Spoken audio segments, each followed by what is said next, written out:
सिया राम सिया राम सिया राम। जय श्री कृष्ण जय श्री कृष्ण। श्रीमद् भागवत गीता का ज्ञान मानव जीवन के लिए बहुत उपयोगी माना गया है। गीता में कहा गया है कि जीवन के 3 मंत्र जो याद कर ले, जो भी व्यक्ति इसको याद कर ले उसको सफलता हासिल करने से कोई नहीं रोक सकता। श्री भगवान कृष्ण के उपदेशों का वर्णन है गीता में। गीता के ये उपदेश श्री कृष्ण ने महाभारत युद्ध के दौरान अर्जुन को दिए थे।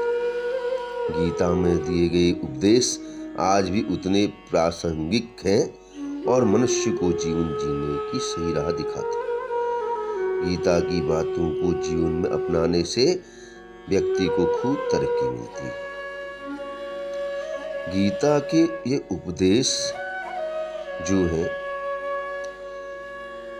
श्री कृष्ण ने अर्जुन को बताए थे, और गीता एकमात्र ऐसा ग्रंथ है जो मानव जीवन का ढंग सिखाता है, मानव को जीने का ढंग सिखाता है, कर्म और प्रेम का पाठ पढ़ाती है। गीता का ज्ञान मानव जीवन और जीवन के बाद भी दोनों तरफ के, यहाँ इधर भी उधर भी, दोनों के लिए उपयोगी माना गया। गीता संपूर्ण जीवन दर्शन और उसका अनुसरण करने वाला जो गीता का ज्ञान करता है वह सर्वश्रेष्ठ होता है। गीता श्रीमद् भागवत गीता में कहा गया है कि जीवन के ये 3 मंत्र हर किसी को याद रखने चाहिए। आनंद में किसी को वचन मत दीजिए, क्रोध में उत्तर मत दीजिए और दुख में कोई निर्णय मत लीजिए। श्रीमद् भागवत श्री कृष्ण का कहना है, जो व्यक्ति स्पष्ट और सीधी बात करता है उसकी वाणी कठोर जरूर होती है, लेकिन वह कभी किसी के साथ छल या कपट नहीं कर सकता। जीवन में कई बार हम बड़ी बड़ी परेशानियों से यूं ही निकल जाते, मानो कोई साथ दे रहा हो। इसी अदृश्य शक्ति का नाम परमात्मा है। इसी अदृश्य शक्ति का नाम गीता है।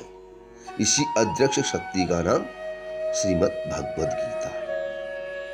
श्री कृष्ण कहते हैं कि क्रोध बुरा होता है, पर जहां जरूरत हो वहां दिखाना ही चाहिए, नहीं तो गलत करने वाले को इस बात का भी एहसास नहीं होगा कि वो कुछ गलत कर रहा है। ऐसी स्थिति में वो आपके साथ हमेशा वैसा ही व्यवहार करेगा, और व्यवहार के साथ ऐसा लगता है कि कभी भी सहने की क्षमता होनी चाहिए। श्री कृष्ण कहते हैं कि उतना सहो जितना आप झेल सकते। गीता में कहा गया है, सत्य कभी दावा नहीं करता है कि मैं सत्य हूं, लेकिन झूठ हमेशा दावा करता है कि सिर्फ मैं ही सत्य हूं। क्यों? क्योंकि वहां पे अहंकार की बुआनी लग जाती है, और अहंकार मनुष्य को पतन की ओर ले जाता है। अच्छे इंसान में भी एक बुरी आदत है कि वो हर किसी को अच्छा समझ लेता है। आप जैसे हैं आप दूसरे को वैसा ही समझ लेते हैं।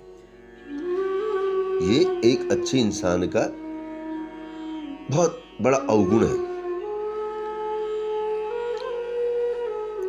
गीता में श्री कृष्ण कहते हैं, हमारा भाग्य हमारे ही अतीत के कर्मों का फल। उसी तरह हम आज जो कर्म कर रहे हैं वो हमारे आने वाले कल को निर्धारित करेंगे। माना कि हम अच्छा कर रहे हैं तो हमारा अच्छा होगा, हम बुरा करेंगे पाप कर्म हमको यही लगेंगे। जय श्री कृष्ण। राधे। हरिओम हरिओम हरिओम। जय।